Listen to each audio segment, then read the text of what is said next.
it's Tamara here. How's everybody doing today? As you can see, I'm sitting in my living room and it is fall, so happy fall, y'all, as Americans say. Got my nice pumpkin pillows here, so getting a little bit festive. Starting ballet can be intimidating, but don't worry, I have you covered. Here are 10 things I recommend knowing before beginning ballet, and I've saved the best tip for last.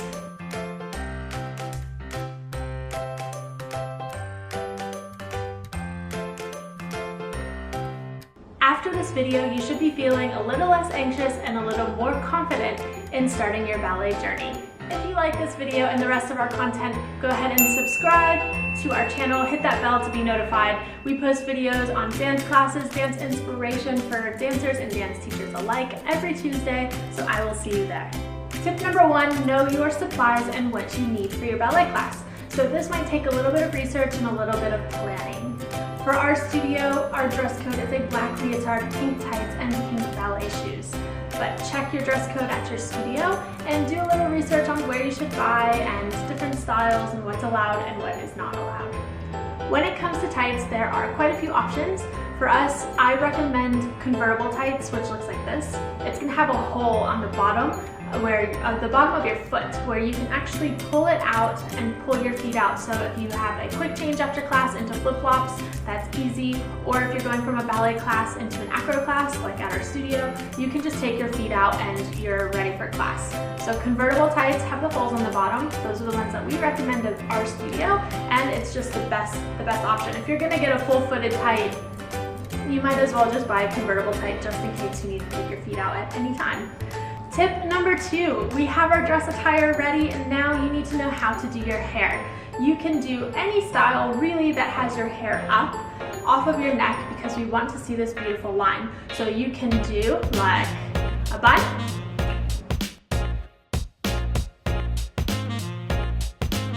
or you can do like a French twist,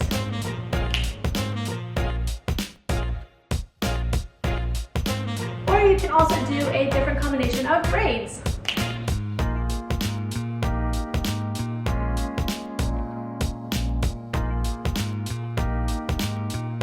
Tip number 3, arrive early. Arrive anywhere at least 15 minutes before your first class to make sure you can warm up your body before you get into the studio.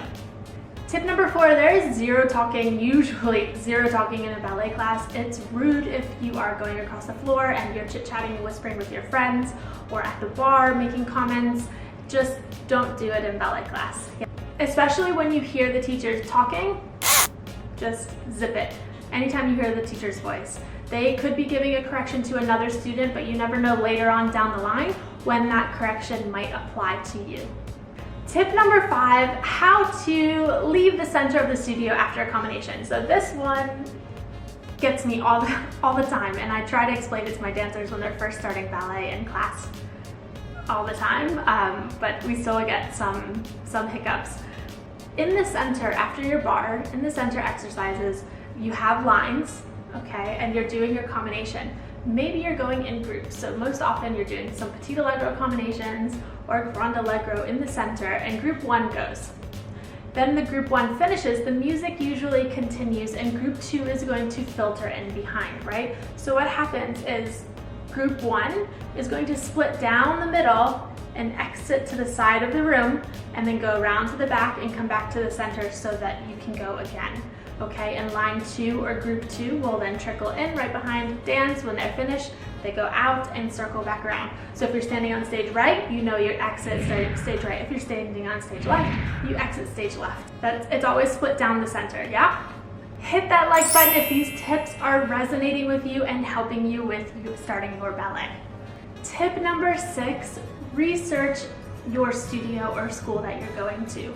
Know your teachers, know their style, what they like, what they don't like, watch their performances, stalk them on Facebook, Instagram, YouTube, see what their content is like before you get into your dance class. Tip number 7 is be confident in you.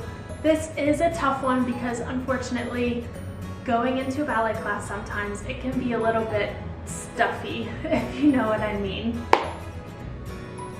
People are usually quieter in a ballet class. Everybody's hair is tied up in a bun and slicked back, so there's this automatic kind of stuck up look happening in the ballet class.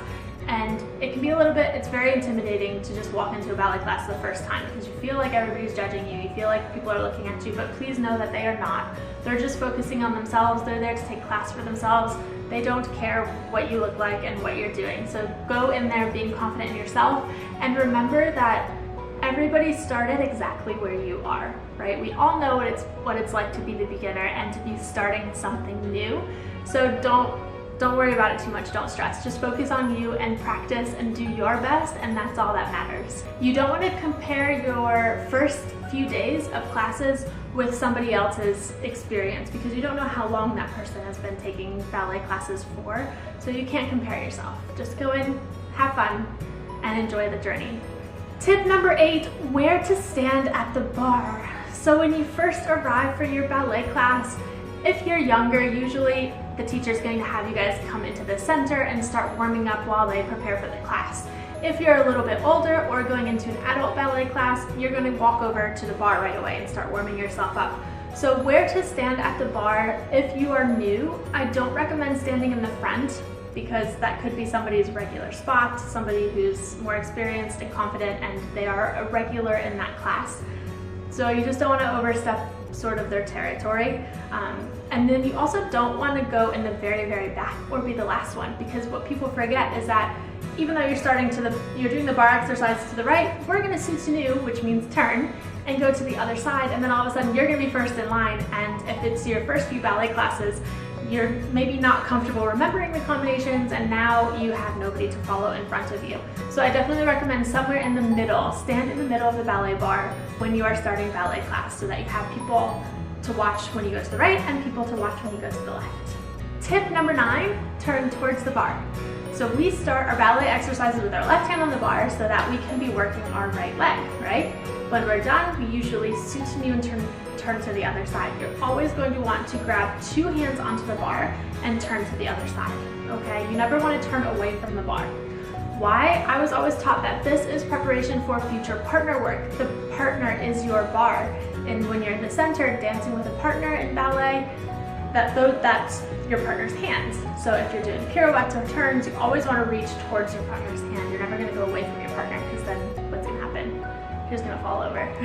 All right, guys, here it is. Tip number 10, the most important tip of them all. Thank your teacher after class. This is the biggest one, and so many people forget it, and it's just the most respectful thing that you can ever do. Okay, even if nobody else does it, be the one who goes against the grain and makes the difference. Go up and thank the teacher. It can be a simple curtsy at a distance, just tell them thank you. Sometimes they might want to shake your hand. Depending on your relationship with that teacher, and if you are just starting ballet like this video, it's probably brand new. So just a simple curtsy, go up to them at their teaching docking station, at the speaker, wherever they're standing, and thank them at the end of class. So now you know a few important things before starting your ballet class. To learn some great beginner ballet steps and stretches, check out the video links in our description below. Or you can simply just check out our entire channel because we have tons of video content on there for you. Until next week, guys, I will see you later. Have an awesome week.